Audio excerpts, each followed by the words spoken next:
तो पार्ट 9 में हमने देखा था कि एक मिस्टीरियस फिगर जो खुद को आर्किटेक्ट से रिलेटेड बता रहा था अब स्पेस से अर्थ पर अराइव हो चुका है अपनी खुद की प्लांट एनर्जी रिट्राइव करने के लिए।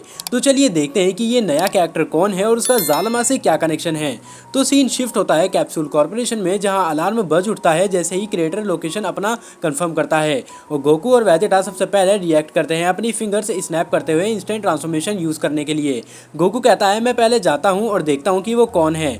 वेजेटा अपना सर हिलाता है अपनी जगह से मूव करते हुए और वो कहता है अकेले मत जाओ कैकरोट, ये एनर्जी जो बुल्मा ने डिटेक्ट करी है उसकी स्केल देख करके लगता है कि हमें साथ में जाना चाहिए। तभी दोनों तुरंत क्रेटर साइट पर पहुंचते हैं जहां वो मिस्टीरियस फिगर अभी भी खड़ा होता है अपनी ग्लोइंग पैटर्न्स के साथ अर्थ के होरिजोन को ऑब्जर्व करते हुए। और जैसे ही वो फिगर गोकू और वेजेटा को अप्रोच करते हुए देखता है वो उनकी तरफ मुड़ता है और अपनी सिल्वर आंखों से उन्हें स्कैन करते हुए वो फिगर कहता है इंटरेस्टिंग, दो साइंस और इनमें से एक के अंदर वही एनर्जी जो मैं ढूंढ रहा हूँ। गोकू अपनी फाइटिंग स्टांस लेता है क्योंकि वो ऐसी कंडीशन में हर बार होता है, तो गोकू अपनी स्टांस से एकदम रेडी रहता है कहीं वो फिगर अचानक उन पर अटैक ना कर दे। वो कहता है तुम कौन हो और यहाँ पर तुम्हारा आने का क्या मकसद है। एंड फिर वो फिगर अपना सर हिलाते हुए झुकता है जैसे कि वो खुद को इंट्रोड्यूस करने वाला हो। एंड वो बोलता है मेरा नाम आर्किटेक्ट जेनिथ है एंड मैं दी आर्किटेक्ट रेस का लास्ट सर्वाइविंग मेंबर हूँ, एक रेस जो कभी यूनिवर्सिटीज को डिजाइन और बैलेंस करती थी इससे पहले कि God of destruction system implant नहीं हुए थे तभी वेजेटा अपनी आर्म्स क्रॉस करता है और कहता है और तुम्हारा इस सबसे क्या लेना देना है और स्पेशली कैकरोट से तुम्हारा क्या लेना देना है। जेनिथ अपनी नजरें गोकू पर फोकस करता है और कहता है बहुत समय पहले जब हमारी रेस को थ्रेट समझा गया और एलिमिनेट करने की कोशिश की गई, हमें अपनी कलेक्टिव नॉलेज को और एनर्जी को मल्टीपल फ्रैगमेंट में डिवाइड करके डिफरेंट यूनिवर्स में हाइड कर दिया गया सर्वाइवल के लिए। एंड जालमा जिसे तुमने रिसेंटली एनकाउंटर किया है वो एक्चुअली हमारी रेस का एक गार्डियन था जो हमारी सबसे पावरफुल एनर्जी को प्रोटेक्ट कर रहा था। ये सुनते ही गोकू की आंखें वाइड हो गए एंड वो शॉक रह गया। तो जालमा वो तुम्हारी रेस से कनेक्टेड था बिल्कुल, और जब उसने अपनी एनर्जी तुम्हारे अंदर ट्रांसफॉर्म करी एक फ्रेगमेंट के रूप में, उसने अननॉलेजली हमारी सबसे इंपॉर्टेंट लेगेसी को भी तुम्हारे अंदर प्लांट कर दिया, द आर्किटेक्ट कोर, एक एनर्जी जो किसी भी यूनिवर्स को रीशेप करने की कैपेबिलिटी रखती है। तभी गोकू कहता है कि इसका मतलब मैं किसी को भी रीशेप कर सकता हूँ। तभी वो कहता है हाँ तुम किसी भी चीज को रीशेप कर सकते हो क्योंकि वो एनर्जी हमारी है एंड जालमा ने वो तुम्हें दी थी। लेकिन इस एनर्जी के बारे में तुम्हें जालमा ने तो बिल्कुल भी नहीं बताया होगा क्योंकि ये एनर्जी काफी ज्यादा गोटेड है एंड इससे किसी को भी हार्म हो सकता है। तभी वेजेटा का एक्सप्रेशन सीरियस हो जाता है। तो तुम यहाँ कैकरोट से वो एनर्जी लेने आए हो? जेनिथ सर हिलाता है हाँ,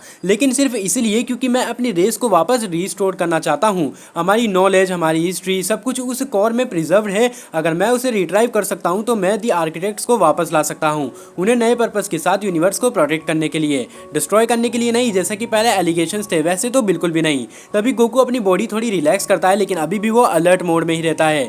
अगर तुम्हारा इंटेंशन जेन्युइनली अच्छा है तो मैं हेल्प करने के लिए रेडी हूँ, लेकिन मुझे पूरा सच सुनना है। पहले मुझे बताओ कि तुम्हारी रेस को एक्चुअली क्यों टारगेट किया गया था। तभी जेनिथ कुछ देर खामोश रहता है जैसे वो पुरानी मेमोरीज को एक्सेस कर रहा हो एंड उन्हें सोच रहा हो। और वो बोलता है हमारी रेस अपनी इमेंस नॉलेज के साथ कभी कभी गलतियां भी करती थी। हमने कुछ एक्सपेरिमेंट्स किए जो अनफॉर्चुनेटली यूनिवर्स को डिस्टेबलाइज कर देते थे और इसलिए गॉड ऑफ डिस्ट्रक्शन सिस्टम ने हमें थ्रेट समझा और हमारी पूरी रेस को एलिमिनेट करने का डिसीजन लिया, बिना ये समझे कि हमारी इंटेंशन एक्चुअली में प्रोटेक्टिव थी और हम लोगों को बचाना चाहते थे। और इसीलिए सिर्फ मैं और जालमा सर्वाइव कर पाए अपनी नॉलेज को फ्रेगमेंट्स में डिवाइड करके डिफरेंट टाइम्स और प्लेसेस में हाइड करते हुए, ताकि कोई भी एंटिटी पूरे पावर को मिसयूज ना कर सके।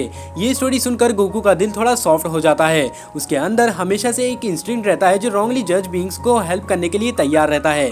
तभी गोकू कहता है मैं तुम्हारी हेल्प करूंगा, लेकिन हमें इससे पहले इसके बारे में अपने फ्रेंड्स को भी बताना पड़ेगा ताकि हम एक सेफ तरीका ढूंढना होगा इस एनर्जी को ट्रांसफॉर्म करने का, ताकि कोई एक्सीडेंटल डिजास्टर ना हो एंड ये एनर्जी मुझ में से तुम्हारे अंदर चली जाए आसानी से। जेनिथ अपना सर हिलाता है थोड़ा रिलीफ के साथ एंड कहता है मैं समझ सकता हूँ तुम्हारी क्वेश्चन को, मैं तुम्हारे टर्म्स एक्सेप्ट करता हूँ। तभी वेजेटा जो अभी भी थोड़ा डरा हुआ होता है वो जेनिथ को एक वार्निंग देते हुए कहता है अगर ये कोई भी ट्रिक निकली तो मैं तुमसे ये डील करूंगा एंड आगे मैं तुम्हें देखूंगा। उसी वक्त दूर बीरस के प्लेनेट पर वीज अपना स्टाफ यूज करके कन्वर्सेशन को रिमोटली ऑब्जर्व कर रहा होता है एंड वीज कहता है बीरस को, बीरस सामान लगता है the architect Zenith genuinely peaceful intentions के साथ आया है, लेकिन हमें भी इन्वॉल्व होना चाहिए क्योंकि अगर दी आर्किटेक्ट्स वापस आते हैं तो यूनिवर्सल बैलेंस को नए तरीके से मैनेज करना होगा। बीरस अपनी आंखें खोलकर सर हिलाता है ठीक है चलो देखते हैं ये सब कैसे अनफोल्ड होता है, लेकिन अगर कुछ भी गलत लगता है तो मैं इमीडिएटली इंटरवीन करूंगा और तुम मुझे नहीं रोकोगे वीज। एंड अगले सीन में वापस अर्थ पर गोकू, वेजेटा और जेनिथ कैप्सूल कॉर्पोरेशन की तरफ लीड करते हैं सबको इस नए डेवलपमेंट के बारे में बताने के लिए और एक प्लान बनाने के लिए जो सेफली आर्किटेक्ट कोर को ट्रांसफर कर सके बिना किसी को हार्म पहुंचाए। कैप्सूल कॉर्पोरेशन में एक स्पेशल रीइंफोर्स्ड लैब है बुल्मा अपना इक्विपमेंट रेडी करती है जितना ज्यादा पॉसिबल हो सके सेफली मेजर्स के साथ। एंड सब जी फाइटर्स वहां प्रेजेंट होते हैं, सब प्रोकेशन के लिए अगर कुछ गलत हो जाए तो एंड उसे प्रोटेक्ट करने के लिए। जेनिथ अपनी जगह सेंटर में खड़ा होता है अपने हाथ स्प्रेड करते हुए। ये प्रोसेस पेनफुल नहीं होगा गोकू, बस मुझे तुम्हारे अंदर के कोर को केयरफुली एक्सट्रैक्ट करना होगा बिना बाकी एनर्जी को डिस्टर्ब किए। गोकू अपना सर हिलाता है लेकिन वो थोड़ा नर्वस दिख रहा होता है और कहता है ठीक है मैं रेडी हूँ। जैसे ही प्रोसेस शुरू होता है जेनिथ अपने हाथ को गोकू के चेस्ट के पास ले जाता है और अपनी एनर्जी को धीरे धीरे सिंक्रोनाइज करते हुए एक सॉफ्ट गोल्डन ग्लो गोकू के बॉडी के एलिमिनेट करते हुए दिखता है जो धीरे धीरे जेनिथ के हाथों की तरफ मूव कर रहा होता है। सब कुछ स्मूथली चल रहा होता है जब तक अचानक लैब के बाहर एक मैसिव एक्सप्लोजन नहीं होता और अगले सीन में सबकी अटेंशन तुरंत दूर की तरफ जाती है। पिगलो सबसे पहले रिएक्ट करता है और अपनी बॉडी प्रोटेक्टिव स्टैंस के साथ किसी ने अटैक किया है। बाहर देखने पर एक नया फिगर नजर आता है जिसकी अपीयरेंस जेनिथ की तरह सिमिलर होती है लेकिन उसकी एनर्जी डार्क और कोऑपरेटेड फील होती है जैसे वो सेम रेस से ही हो लेकिन बिल्कुल ऑपोजिट इंटेंशन के साथ। जेनिथ का एक्सप्रेशन तुरंत शॉक फियर में बदल जाता है और ट्रांसफॉर्म प्रोसेस के तुरंत रोकते हुए वो कहता है ये नामुमकिन है, तुम तो मर चुके थे ना। और अगले सीन में नए फिगर क्रिएटर के पास खड़ा होता है अपनी कोल्ड कैलकुलेटिव स्माइल के साथ और कहता है मुझे मारना इतना आसान नहीं है जेनिथ, तुमने सोचा कि तुम अकेले सर्वाइव किए हो लेकिन मैं भी जिंदा हूँ और अब मैं वही चीज चाहता हूँ जो तुम ले रहे हो। ये फिगर अपना इंट्रोडक्शन देता है अपनी आवाज में। वो कहता है मेरा नाम आर्किटेक्ट मैलेचर है और मैं अनलाइक जेनिथ हमारी रेस का असली पर्पस को समझता हूँ, न कि यूनिवर्स को प्रोटेक्ट करना बल्कि उन्हें रीशेप करने अपनी विल पावर के साथ, चाहे उसके लिए मुझे कुछ भी डिस्ट्रॉय करना पड़े। गोकू तुरंत अपनी फाइटिंग स्टांस में आता है इस नए थ्रेट को सेंस करते हुए और वो कहता है तो तुम वही हो जिसकी वजह से आर्किटेक्ट्स को ओरिजिनली टारगेट किया गया एंड खत्म कर दिया गया। मैलेचर अपना सर हिलाता है अपनी एनर्जी को सरफेस पर लेते हुए जो पूरी रूम में एक डार्क प्रेशर क्रिएट करता है। बिल्कुल सही, मैं कुछ एक्सपेरिमेंट्स किए जो यूनिवर्स को डिस्टेबलाइज कर रहे थे लेकिन सिर्फ इसीलिए क्योंकि मैंने समझा था कि पुरानी रियलिटी को डिस्ट्रॉय करके नया परफेक्ट यूनिवर्स बनाया जा सकता है। जेनिथ और बाकी बीइंग्स ने मुझे रोकने की कोशिश करी और मुझे अपनी ही रेस से बैन कर दिया गया। तभी जेनिथ कहता है मैलेचर तुम्हारे एक्सपेरिमेंट्स ने लाखों जाने ली, मैंने तुम्हें रोक करके सही ही तो किया। मैं देख रहा हूँ कि तुमने हमारी सबसे पावरफुल लेगेसी इस सयन के अंदर छुपा दी है। परफेक्ट, मैं उसे लूंगा और इस बार कोई मुझे नहीं रोक पाएगा। मैलेचर अपनी एनर्जी रिलीज करता है एक मैसिव शॉक वेव क्रिएट करते हुए जो पूरी लेव को एक तरीके से हिला देती है। सभी जी फाइटर्स अपनी पोजीशन लेते हैं डिफेंसिव फॉर्मेट में अर्थ को प्रोटेक्ट करने के लिए एंड वेजिटा आगे आता है अपनी एनर्जी रेडी करते हुए एंड कहता है तुम्हें पहले मुझसे डील करना होगा अगर तुम्हें कैकरोड तक पहुंचना है तो। मैनेजर हंसता है अपनी पावर को शोकेस करते हुए जो क्लियरली जेनिथ से भी ज्यादा पावरफुल फील होती है। कितने भोले हो तुम लोग, सोचते हो कि तुम मुझे रोक सकते हो लेकिन ठीक है मैं भी एंजॉय करूंगा तुम्हें डिस्ट्रॉय करते हुए एक एक करके। उसी वक्त वीज जो अभी भी रिमोटली ऑब्जर्व कर रहा होता है तुरंत बीरस को अलर्ट करता है बीरस सामा सिचुएशन क्रिटिकल हो गई है, मैनेजर वापस आ गया है और उसकी पावर हमारे एस्टिमेट से कहीं ज्यादा है। बीरस तुरंत अपनी जगह से उठता है और कहता है तो लगता है हमें भी इवॉल्व करना पड़ेगा, चलो वीज अर्थ की तरफ चलते हैं।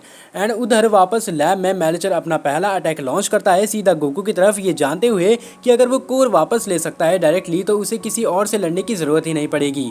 लेकिन पिगलो और गोहान तुरंत इंटरवीन करते हैं अपनी कंबाइंड एनर्जी से अटैक को डिफ्लेक्ट करते हुए। गोहान अपना जेंटल फीस्ट यूज करता है, पिगलो अपनी टेक्निक्स जो उसने मास्टर करी थी वो सभी एक साथ जेनिथ पर यूज करता है लेकिन मैनेजर को उस टेक्निक से कुछ होता तक नहीं है, उल्टा उसकी बॉडी अब और भी ज्यादा बिगड़ दिखने लगती है। एंड गोकू को प्रोटेक्ट करते हुए जो अभी भी पार्शियली वल्नरेबल होता है ट्रांसफर प्रोसेस की वजह से, पिगलो चिल्लाता है गोकू कंप्लीट करो ट्रांसफर, हम तुम्हें टाइम देंगे।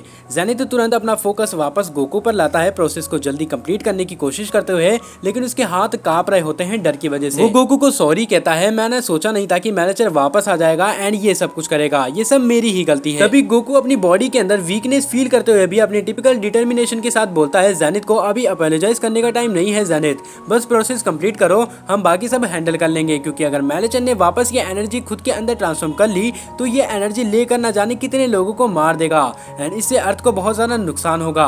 इधर बैटलफील्ड में कैओस बढ़ता जाता है जैसे सब जी फाइटर्स कंबाइंड करके उस मैनेजर को कंटेन करने की कोशिश कर रहे होते हैं एंड उसे हराने की भी कोशिश करते हैं, जबकि जेनिथ डी सेपरेटली कोर को ट्रांसफर कंप्लीट करने की कोशिश करता है एंड गोकू पैन के अंदर होने के बावजूद भी अपनी रिजॉल्व मेंटेन करता है। इस कंडीशन में बीरस एंड वीज जो अर्थ के रास्ते में ही होते हैं देखते हैं कि क्या बीरस एंड वीज इस फाइट के अंदर इंटरवीन आकर के जेनिथ को भी खत्म कर देंगे क्योंकि मैनेजर वैसे ही गॉड्स का एक विलन रह चुका है और अब वो वापस आ गया है एंड क्या पता वो वीज एंड बीरस के सामने कैसा बिहेव करेगा एंड उसकी एनर्जी को टेस्ट करने की कोशिश करेगा।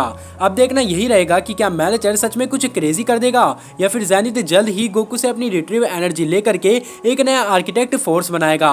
वेल ये देखना होगा अगले पार्ट यानी कि पार्ट 10 के अंदर जो इस सीरीज का लास्ट पार्ट होने वाला है। सच सच में वो पार्ट काफ़ी ज़्यादा क्रेजी एंड बैडेस्ट लेवल का होगा, क्योंकि उसी में हम मैलेचर एंड गोकू की फाइट देखेंगे एंड द आर्किटेक्ट की फोर्स न्यू बनते हुए देखेंगे, जिसको देखने के लिए तुम्हें पहले वीडियो को लाइक करके कमेंट के अंदर ये बताना होगा कि तुम्हें ये वाला एपिसोड कैसा लगा एंड अगले पार्ट के लिए चैनल को सब्सक्राइब भी करना होगा। बाकी मैं मिलता हूँ तुमसे नेक्स्ट वीडियो के अंदर, तब तक के लिए बाय बाय।